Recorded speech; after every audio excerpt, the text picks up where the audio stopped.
In rom-com land, people get into all kinds of trouble pretending to be something they're not. They try on new personalities. They speak in weird accents. They plot and plan and connive. Sometimes these tropes work. Tony Curtis pretending he's a millionaire in Some Like It Hot, in order to attract Marilyn Monroe. Classic. There's a reason these tropes are used so often. They work. But when it's empty, or when the main characters don't generate audience sympathy, these tropes fall apart. Players, written by Whit Anderson and directed by Trish Sy, struggles with the inherent artificiality of its setup. The tropes are so front and center that real life barely has any room to breathe. Players is about a gang of friends living in New York City, all single, all of whom spend their off hours running plays on potential hookups. They name all the different plays the Betsy Ross, Drip Drop, and work them together, tag teaming around their unsuspecting prey. These plays are sometimes very elaborate, but they usually work. It's a lot more fun than swiping right.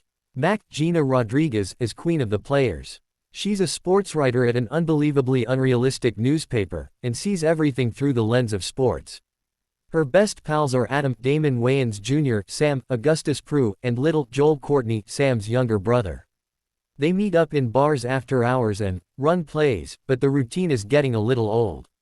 Mack thinks it's time she had a real adult relationship. And she knows who she wants, a famous war journalist named Nick Tom Ellis, whom she already slept with, unfortunately.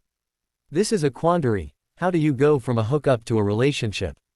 Mack and friends put together the most intricate play ever played in order to mastermind the segue to romantic relationship, even though the more mature Adam has his doubts.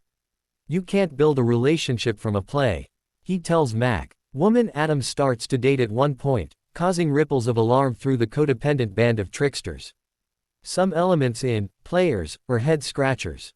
The group of friends went to high school together, and now they are all in their late 20s, early 30s, working at the same newspaper in New York City.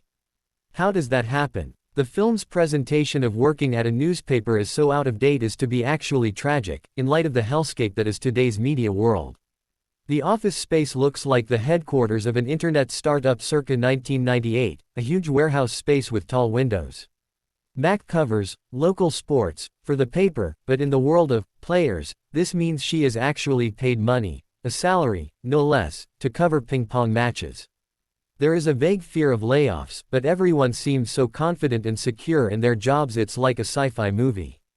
Rom-coms are now few and far between, and the ones that show up lack charm. You can't have a rom-com without charm.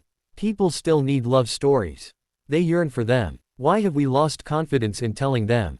Players doesn't work as a romance, and that's a problem since it's the whole plot. Where Players is fun is in the slapstick shenanigans of the group.